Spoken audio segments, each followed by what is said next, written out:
Ooh, look at that. Ooh, your backlit. Yeah, with the flare. Ooh. I might have to get one of these.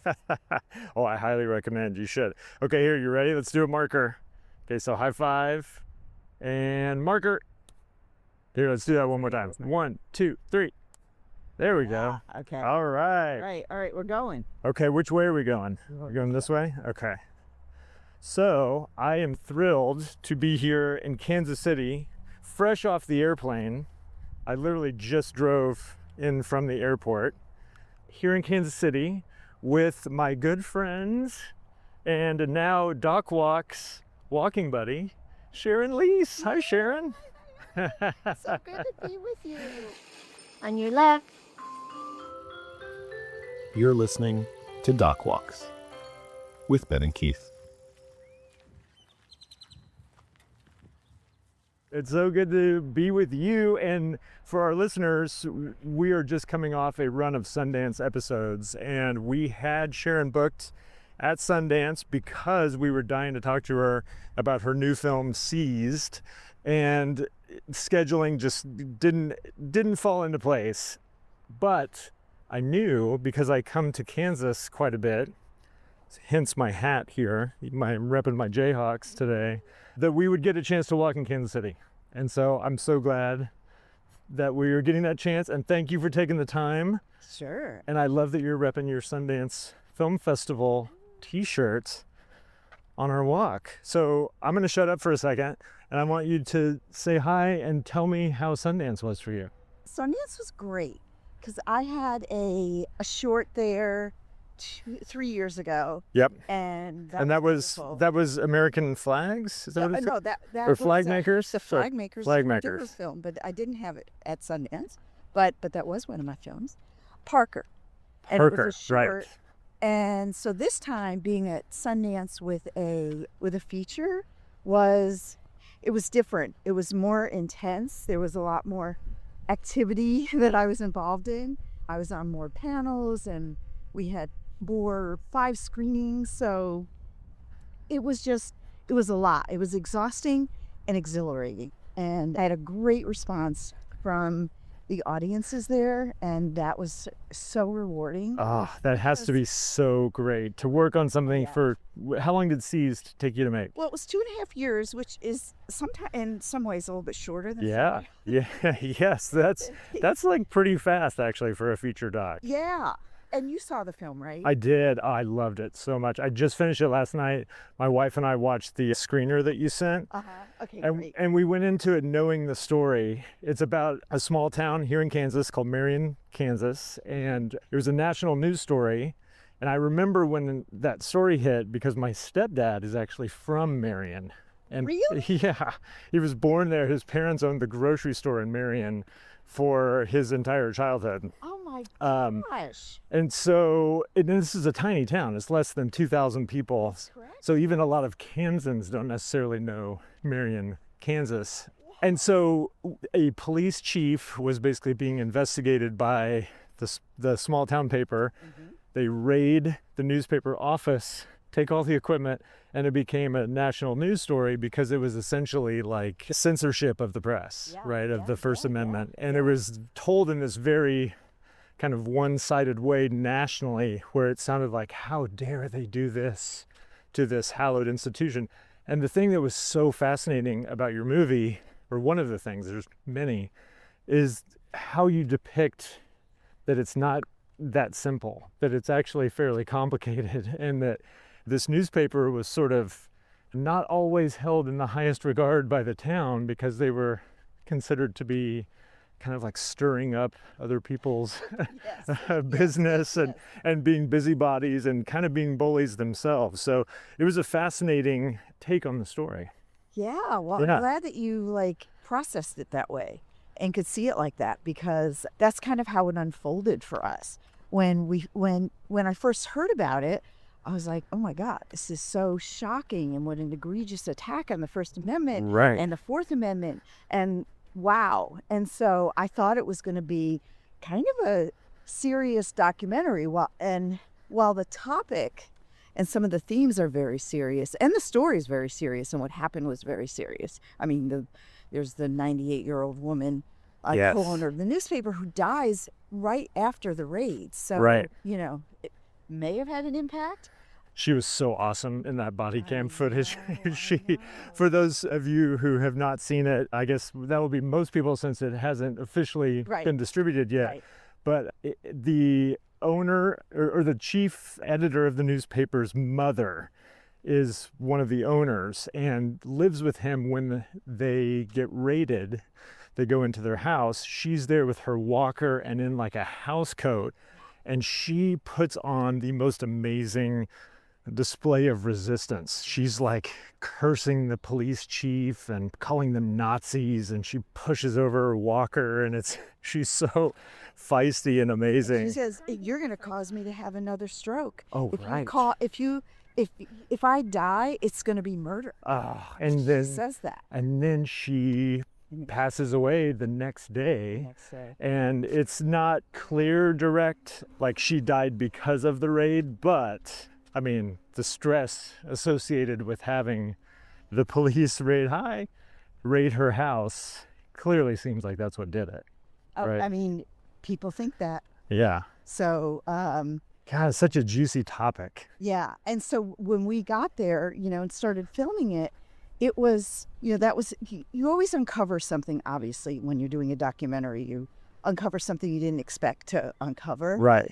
And when we started learning about how much people were not really in favor of the newspaper, and especially of the editor, and they were not there wasn't this groundswell of support for him, it was like, oh no, this is not the thing I wanted to. You're like, wait a second. Something more.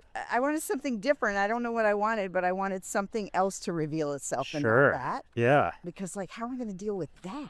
Right. Well, if he's your main character and all of a sudden you're learning that your main character is not as likable as you thought they were going into it, that's got to be tricky. Right. Because you're like, okay, and then you go through a phase of okay, so he's a flawed hero, and then I started meeting all these other quirky characters, and I was like, there's so much color and texture in the people here, Right. that this story has got to include them and include the story about people not feeling the love for the paper. Right.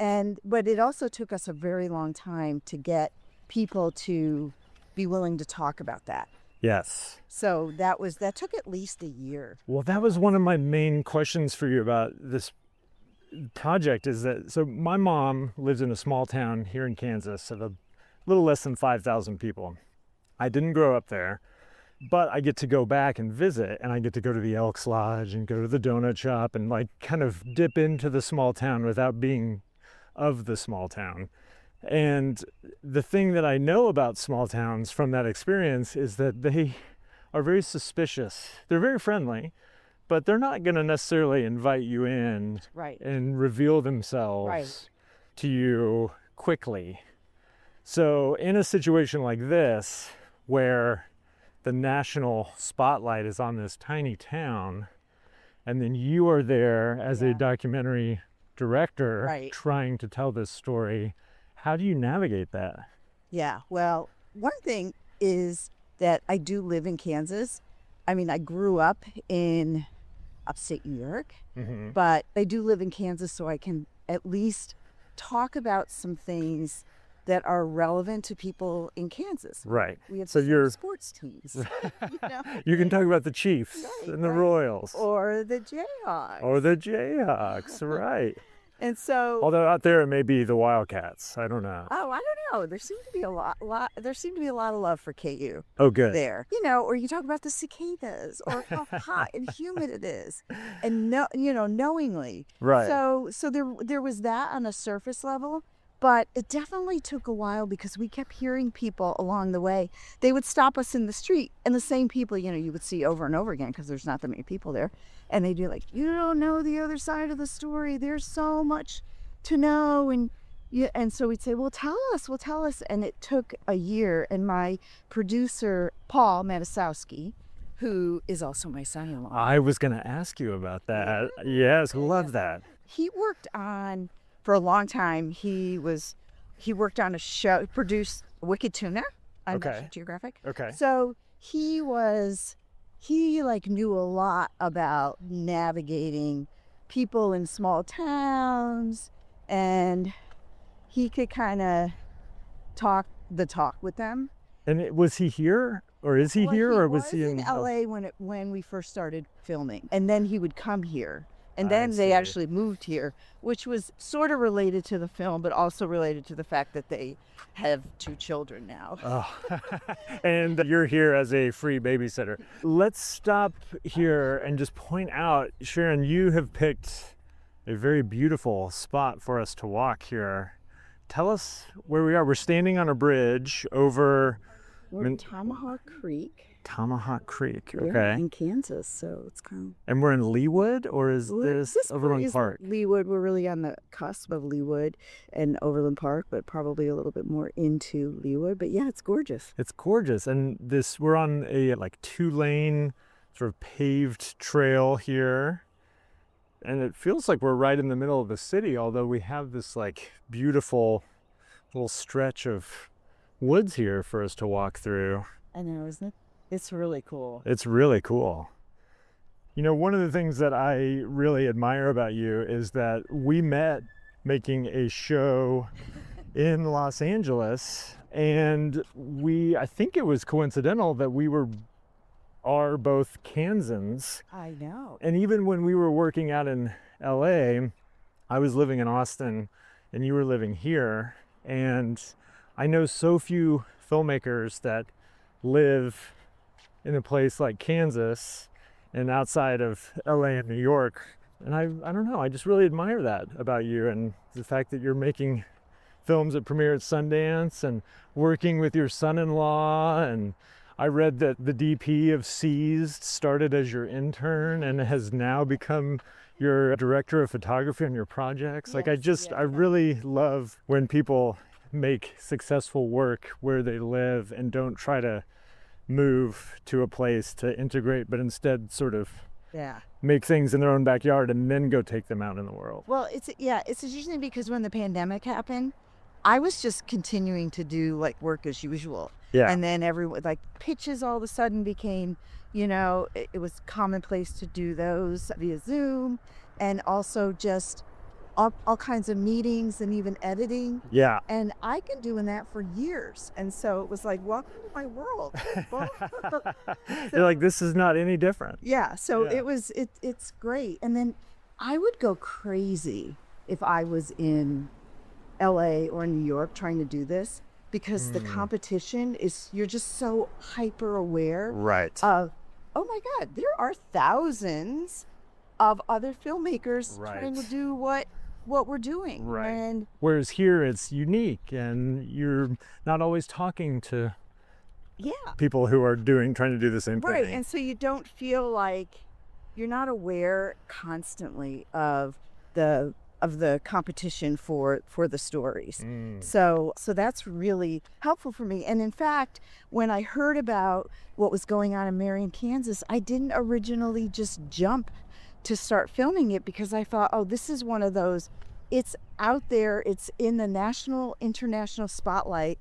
I'm not sure if I want to get into that and really start, trying to compete with the scrum that's to try to get the story. I totally understand that. Living in Austin, when there's a Texas story like that, that's always my first inclination too, is I bet, some showrunner at National Geographic or something is probably already on a plane, and you know what I mean? I'm just I just kind of assume oh no, my role is to tell more kind of quirky, intimate, unexpected stories rather than the big national story and then that's you happening. can just work on the story on your own. Nobody's trying to get the story. Nobody even knows about it. Right. And you're just working on it. And this one, I was like, I don't know. And then when Joanne, the mother died, the grandmother mother died, I was like, this is in my backyard. All of their devices have been seized. Maybe it's taking other filmmakers a little bit to get there. So I just drove there because it was only 2 hours away. Wow. Okay. So walk me through that day. What was that like? And how's this Yeah, camera you're doing great. How's your arm? My arm's about to die. If that's the case, then here, hit Go that button, and then you can just switch it to your other arm, and then just do like a POV shot for a minute, and just kind of rest your arm. Nice.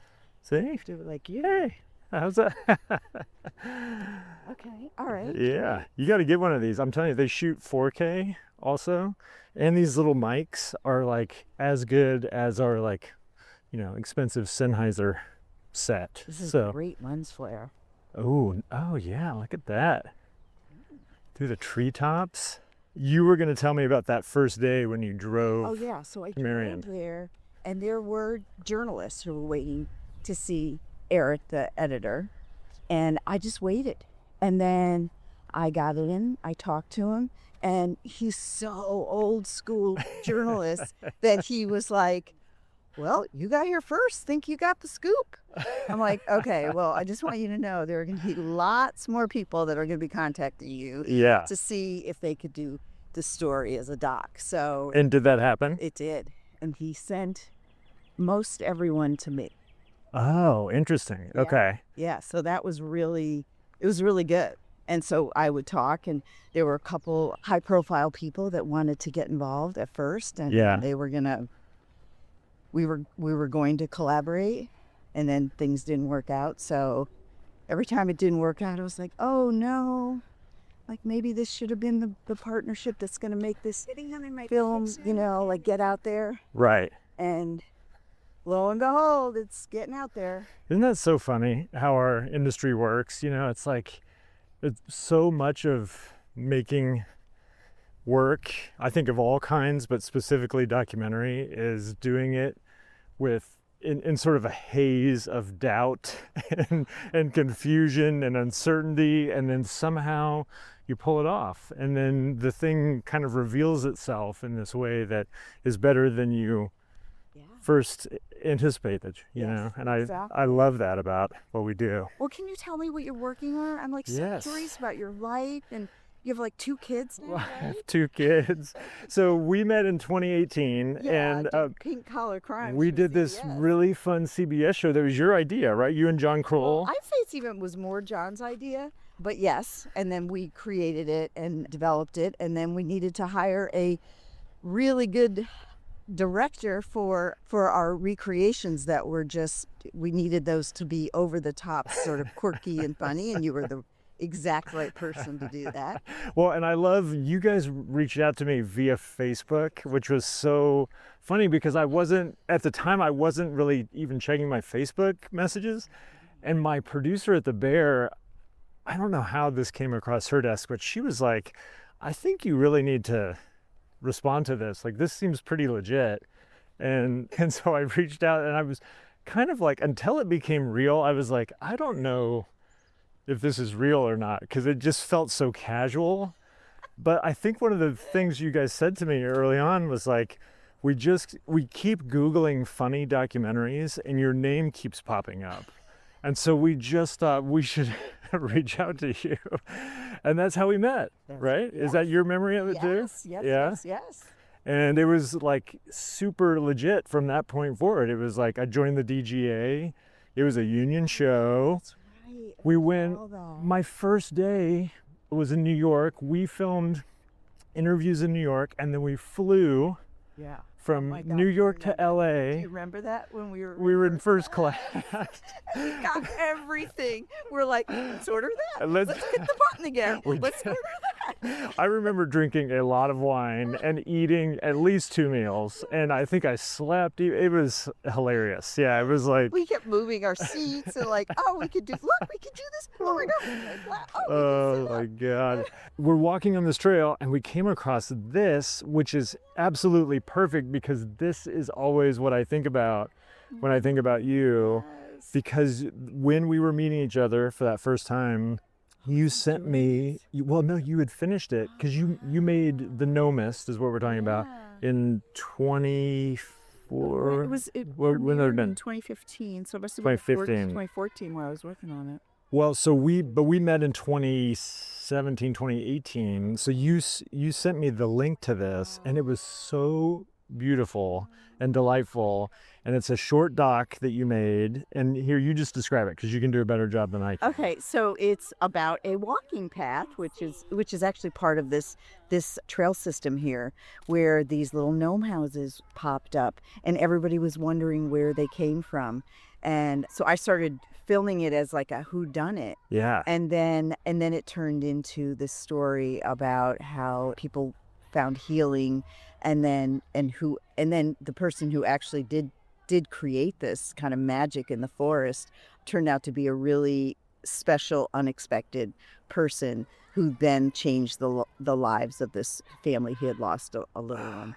It's so beautiful, and you don't see it coming at the end, and it's all about somebody who creates these magic little dioramas in the woods and how it catches kind of the community's imagination, right? Yeah. And here we come across one. I love it. And it was this trail that was in the movie? Yes, but probably, well, not even that far, probably like 2 miles further on the trail. Amazing. Oh, I love that. This is serendipitous that we ran into one. I can't believe that. How cool. And this is a copycat one because the gnomist doesn't live here anymore. Oh, but this is obviously like inspired by it, Yeah. right? Yeah. Cool. Oh, Sharon, I love it. Okay, spoiler alert. So she lives outside of Park City, Utah. So on my way to Sundance, I went and saw her. No way. Oh, wow. So cool. Okay, so... Should we turn around? Oh, yeah. Maybe we should. Okay, so we met each other through that experience. And then since then, you have made TRANSHOOD. Yep. You made FLAGMAKERS. Mm-hmm. And obviously C's that we were just talking about. Tell me about TRANSHOOD and then FLAGMAKERS. So TRANSHOOD was also a film that I shot here, and I followed 4 trans non-binary kids for 4 years, for 5 years actually, 4 kids for 5 years through their transitions and like everything that was going on in their lives. And they were all at different ages when I started. So they started at 4, 7, 12, and 14. And so, do the math, and 5 years later, there were a lot of changes in, just when you're a kid, there's so much that changes anyway. Right. And physically, emotionally, spiritually, and then so much had happened in the country, though things are happening again. Yes. Now, and especially in Kansas right now. Oh, is that right? I don't know. What's happening? Yeah, they just changed overnight. They changed the law that now makes it illegal for someone who has changed their gender on a driver's license to be driving with that license. What? And it was a surprise. So you have to keep your gender you were assigned at birth on your driver's license? Yes, and it just... Wow. And it was like something that was snuck into a different law, and people literally just found out, I think yesterday. Oh. And it was they have no, there was no warning, and it went into effect immediately. Wow. It's insane. That seems particularly cruel. Yeah. Yeah. How did that project come about for you? So I started it in 2013. So it was quite a while ago, and the country was in a different place. And my husband actually was doing some legal work for a trans youth center, and came home and told me about it. And I was like, oh, I'd like to talk to them. And so I talked to them, and then, it was the whole process of meeting with parents and the kids. And then I just started filming and just went for 5 years. Basically. Wow. And then incredible. then I sold it to HBO. Awesome. And actually, I partnered with Boona Murray and John Murray and Sasha Alpert. And Sasha Alpert was another producer on Seized. Oh, no way. She left Boona Murray, I think, after 25 years. Okay. And then I reached out to her to see if she wanted to be part of this project. Wow. You have had some high profile partnerships in reading about you for our walk here. I particularly love and I want to come back to the FLAGMAKERS because I realize we skipped past that. I love your origin story of how you made your first doc. So rather than me recount it, would you give me a recap of your origin story? Yeah. So I was pretty much doing marketing and communication, and I had a small company doing that. And that was here in Kansas? In Kansas. And I started gravitating toward video at that time. And for a lot of the companies that I was doing stuff with, they started to be more and more like nonprofits. And I got into the stories of the people that they were, supporting and helping, and realized that I really liked that type of storytelling. And so when my daughter Justine was going into high school, I thought, it would be kind of interesting to follow her, which didn't happen, and some of her contemporaries at school. Don't worry, honey. Mom just wants to film everything you're doing with you and your friends. Exactly. So she much preferred to come home and tell me what was going on at school. Right. And be the one that was like, did you know? So-and-so. And I was like, whoa. So she was a producer. Yes. Way Exactly. from the beginning. That's right. Oh, I love it. So I followed 12 girls through their entire high school experience for 4 years. And then that first was at MTV, then went to WeTV, and it became like people still, because it's not on the air anywhere, you can't, or streaming. The first season, the second season is, but the first season, people are still like, they want the film. They want and it was 8 episodes. Oh my gosh. And the thing that I love so much about that story is that you were basically doing that all self-financed, right? Yes. Like like for the first many years, you were just doing that yourself without any understanding of what it was going to be or where it was going to live. And then the quote that I read is that you basically went out to LA with a box of tapes. Oh yeah. And you met research. And you met with RJ Cutler, right? And he ended up coming on board. No, he didn't actually. Oh. But because I met with RJ Cutler, I was able to get an agent who I'm still with today, Seth Lawrence. Oh, and awesome. I was trying to get I know. He's at IAG, right? Yeah, I'm with Katie Colbin at IAG, and Katie and Seth. There you go. Look at that. Wow, another connection. That's funny. I tried tried to get him on board, and he was like, I'm not so sure, because I didn't know what I was doing. And then I look at my letter that I sent to the parents, and it said, this might be on PBS or it might be on HBO. I mean, those are two totally different projects, yes. but who knew? Yeah. And then also the people told me, afterwards, the parents were like, we just thought we were going to get a VHS tape at the end. We didn't know we were going to be on national TV. You're like, surprise. So I went out there and I said to Seth, as we were talking back and forth for months, and I emailed him and said, RJ Cutler is going to meet with me next week. And my fax machine literally went off with a contract from him. Wow. So I got that, which is a big deal, to be able to get an agent and have a project out there. So. Right. Oh, that's so cool. And I love that you just took that leap of faith. How... Well, you do. You know how it is. I do, but also being a single mom at the time with a daughter in high school, that seems...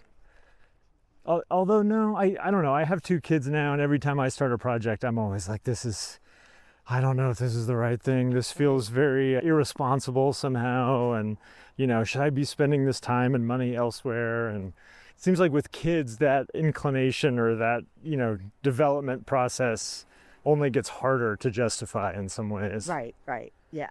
You know? So I really admire that you took that huge leap to do that. Yeah. Our production company, The Bear, is super busy. We've got a roster of directors that we represent for commercial work, and I'm doing this podcast with Keith. I've got 3 doc projects in the works. Can you tell me about any of them? I can tell you about the one that I've been trying to make forever, which is kind of turning into my white whale of a project, which is about The Onion, the satirical newspaper. Oh, wow. And I keep gaining access, losing access, gaining funding, losing funding. And we're on year 8 at this point. Is it still published? Oh, yeah. And in fact, what's going on with it now is amazing. They got sold by one of the many conglomerates that have owned it over the years, and to a tech billionaire who basically said, I don't want to live in a world where the Onion doesn't exist. Set up a CEO and his team who have never run a media company before, but they're all ex-reporters. It's a great story. And they've restarted the physical copy of the paper, so it's like a subscription model. They've brought back all these alumni. And the best thing... Great. This would be a great... Thank you. I know it will be. And wait, is it funding this? Well, what's happening right now is that the CEO is basically like concentrating on all the other business things. And when I have met with him, he's like, look, we want to do this. You're the guy to do it, just not right now. And so I have a meeting with him in April.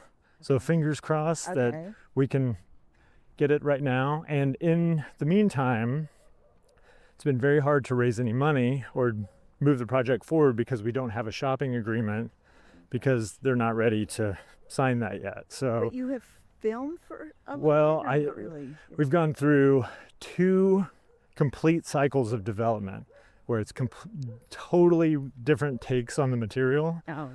And this is now a 3rd.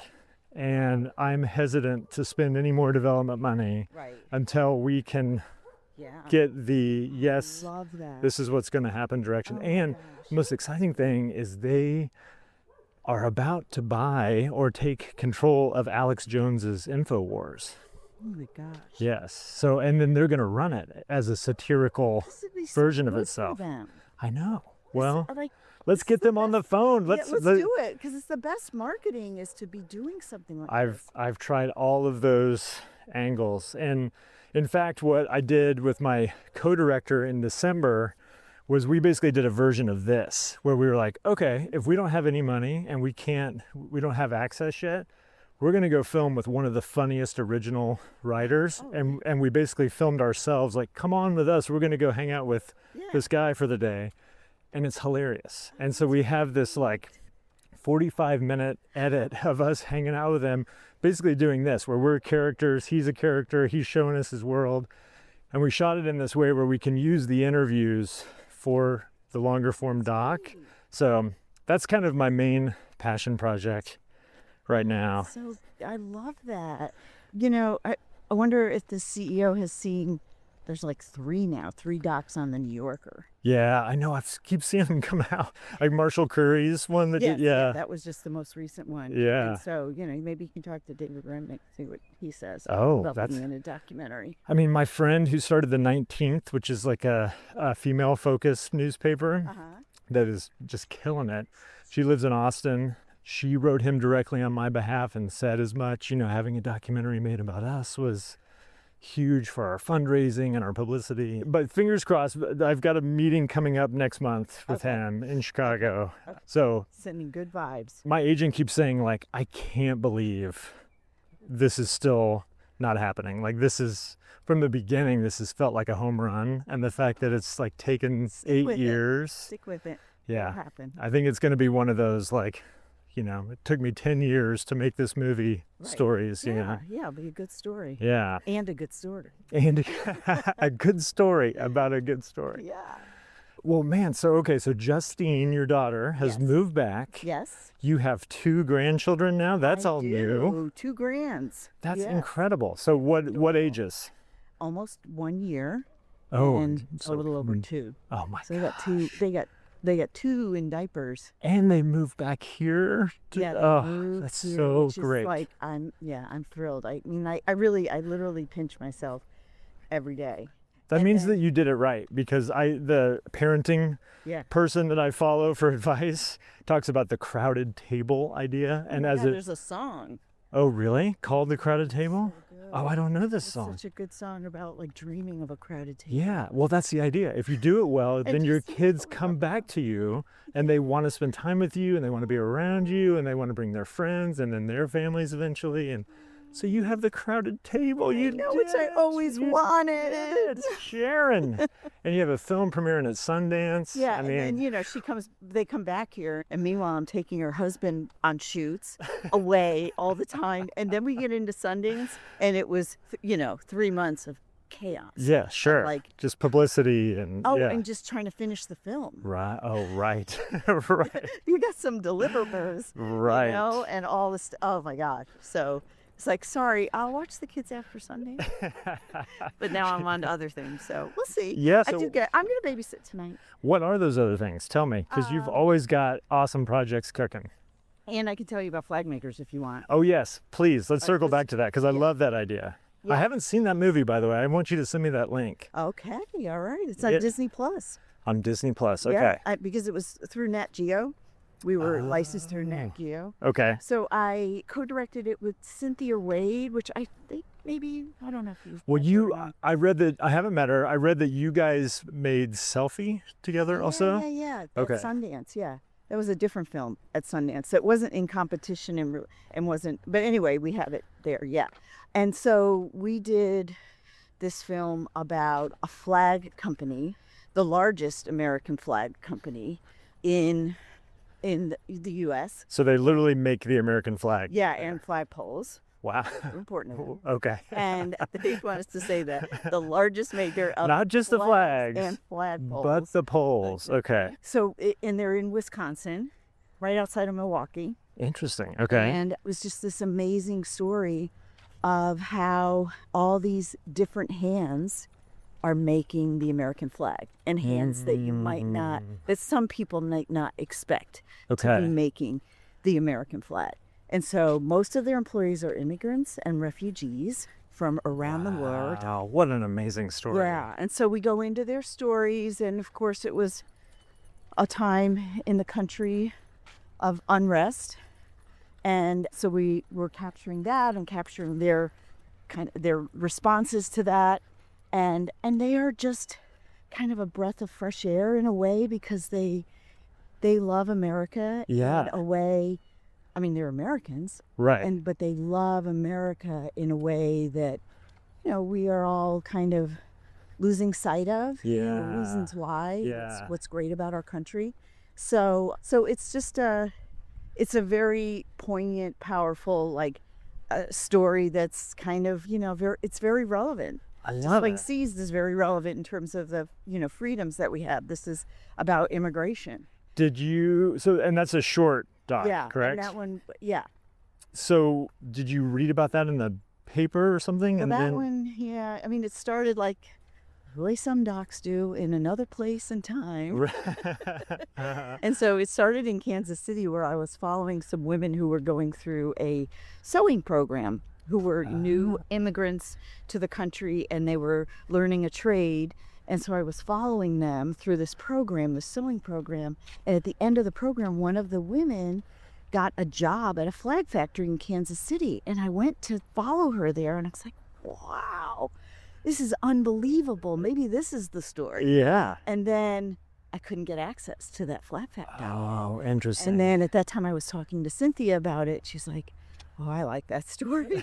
I'm like, I do too. So we abandoned the other one and then started looking around the country for a flag factory that would let us in. And we found this flag factory in Wisconsin. And we met with them, and they were gun shy. They weren't sure that they wanted to be out there. Yeah. So give me some advice. hope. How do you talk them into it? What did you say when they were telling you how gun shy they were? Well, you know how to gain trust, and it takes time. It takes Sometimes time. it takes 8 years. Yeah. So it just takes, and when you gain that trust one day, you still have to regain the trust the next time you see Right. them, or in between the shoots, Right. the next time you call them. So there was a lot. And so that was shortlisted for the Oscar, wasn't it? It was, and we got it. Oh my gosh, amazing. Yeah, so that was really fun. And so that all came from your natural curiosity about filming these women here locally Yes. who were learning how to sew. Yes. Wow. And then grew, as docs have a tendency to do, They into do. something else. Yeah. Yeah. Something that you don't expect. But you followed that kind of initial kernel of curiosity, and then that led you to the... Yeah. I mean, don't you think that's the thing that, like, is common among all of us documentary filmmakers? is Yes. that we're immensely curious. Yeah, well, the good ones are, for sure, you know? Like, and I love that that sort of like playfulness too, to just basically be like, I don't know why I'm doing this, but I'm going to follow a hunch and just trust that it's like a trust fall, you know, like you're going to land somewhere good. Right. You have no idea where, Yeah. and you hope it doesn't hurt too bad. Right. Or cost too much. Or cost too much running. Exactly. Yeah, because there's many, as my agent always says, most projects don't sell. Right. So. That is, and especially these days, geez. We're coming up to the end of our walk, and we usually do like a lightning round, which I do want to do with you. Okay. But I feel like I would be remiss if I didn't ask you how you're feeling just sort of in general. You know, like we talk to a lot of filmmakers on this podcast, and of course we're always looking at, you know, what's going on with financing and what projects people are excited about and whatever. And you know, there's definitely a way that you could read the industry right now as being in real crisis. Yes. So I'm curious to know your reading of it. Well, I actually called my agent today and texted my sales agent because we're trying to sell Seized. Right. I was like, Here we go this way. well, this is Paramount stuff affecting our lives. Right, because that's all people would talk about at Sundance was the M&A, the mergers and acquisitions, because everybody's basically just sitting on their hands until all this stuff resolve. Right, and nobody really has any good answers. Right. Which is unfortunate. So you kind of have to go back to I can't hold my breath that long. Right. You know, I'm just going to have to exhale and go with it and hope that things would turn out, you know, and that good storytelling will prevail. But it just feels like we are getting more and more squeezed. And I'm sure you feel the vice too. It just doesn't feel good. Well, it's funny, right? Because it's like on the one hand, the democratization of media seems to have always been the goal somehow. Like everybody talks about how, you know, great it would be if we could all film everything. And in one way, as documentary filmmakers, that's kind of true. Because now, like, if you're making a story about something, particularly like a contemporary story, like Seized has like footage from cameras that were in the office that were recording and body cam footage from the officers. I mean, multicam shoot. Amazing, right? So like you have so much footage to play with and to tell stories with, which is undeniably amazing. And on the other hand, you know, we're shooting with these tiny cameras. We can put this out on YouTube. Basically cost nothing. And so when people are used to experiencing media costing nothing, they don't really want to pay for it to be made. And that's kind of the pinch that we're all sort of living through. And it's, I don't know, it's a funny contradiction. Right. Yes. And even, you know, like who is now going to be the gatekeeper, not just determining where the resources will go, but just the content. Right. Like just molding this content and snuffing out content that we all feel is really important. Yeah. So, yes. Yeah. It's scary times. It's really strange. Absolutely. But I agree with you. Like, you know, good stories find a home eventually, and it doesn't matter if it's, you know, for free on YouTube or, you know, you have to have a subscription to Netflix or Apple TV or whatever. It's like, you know, I'm still seeing like Come See Me in the Good Light. Mm-hmm. Oh my God, that movie just made me so glad to be alive. And, you know, so movies like that are still being made. Your beautiful film, Seized, like, you know, so I'm very optimistic. The finance part has never been my strong suit, so I don't expect that to change now, I guess. So, okay, so lightning round question. Let's see. First one is, what was the gateway drug documentary for you that you saw and you went, I want to make documentaries? Mad Hot Ballroom. Ooh, okay. We haven't heard that one before. Tell me why. It just was, I think it was my introduction to like really good verite, and also how you could follow a story that was really happening and have a really good beginning, middle, end already kind of like set out for you. Right. And it was before I think before I did High School Confidential, because it must have been, I don't know, it was a long time ago, but I remember that being an inspiration for me. Yeah, cool. Okay.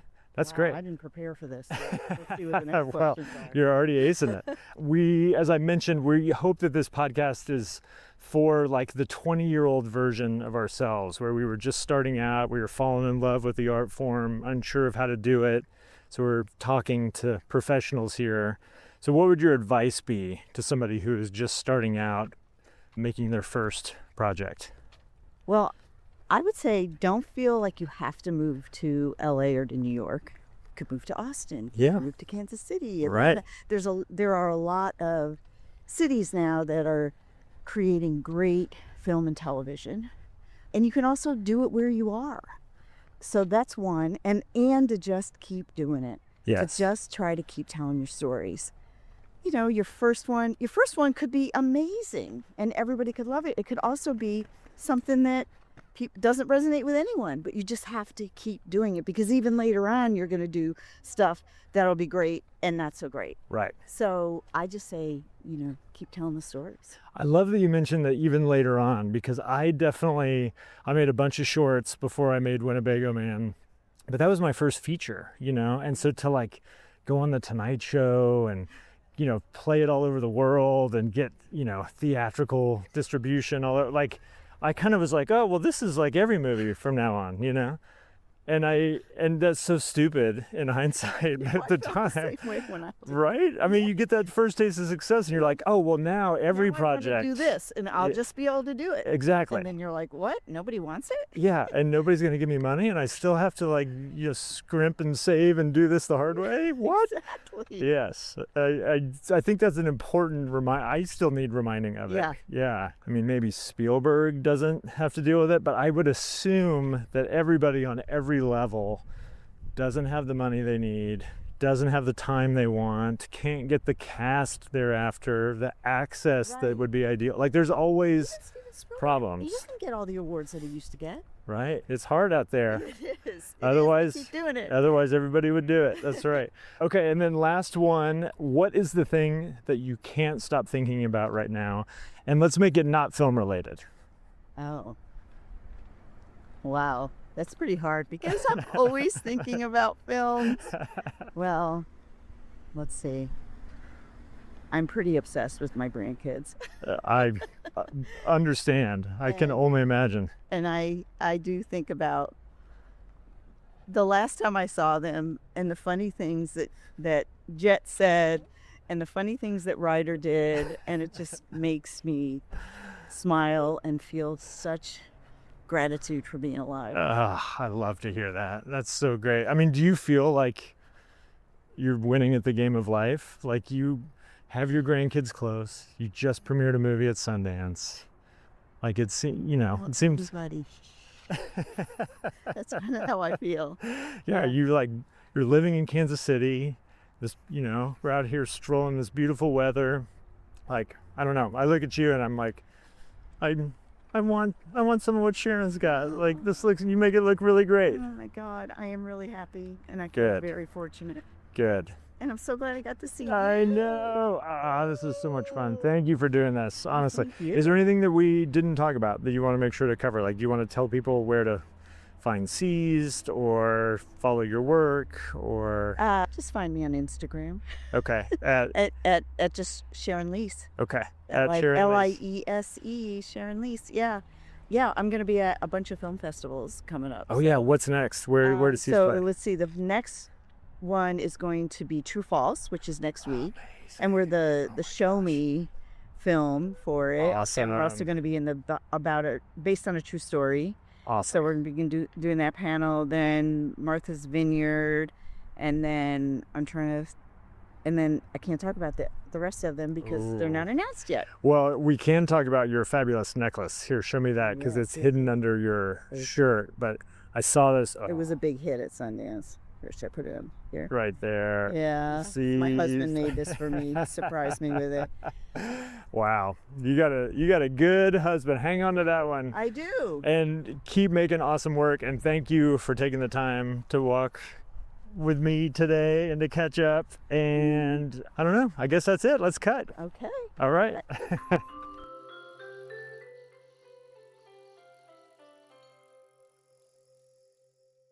Next time on Doc Walks, we are hitting a milestone episode of number 50, and to celebrate, we're inviting in close friend of the podcast, business partner at The Bear, frequent collaborator, and even co-director with Ben Steinbauer, our good pal, Bernd Mader. You may know Ben and Bernd work together on Chop and Steal, but we're going to do a deep dive on a film you don't know because the world has yet to see and, spoiler alert, may never see. So you're not going to want to miss this one.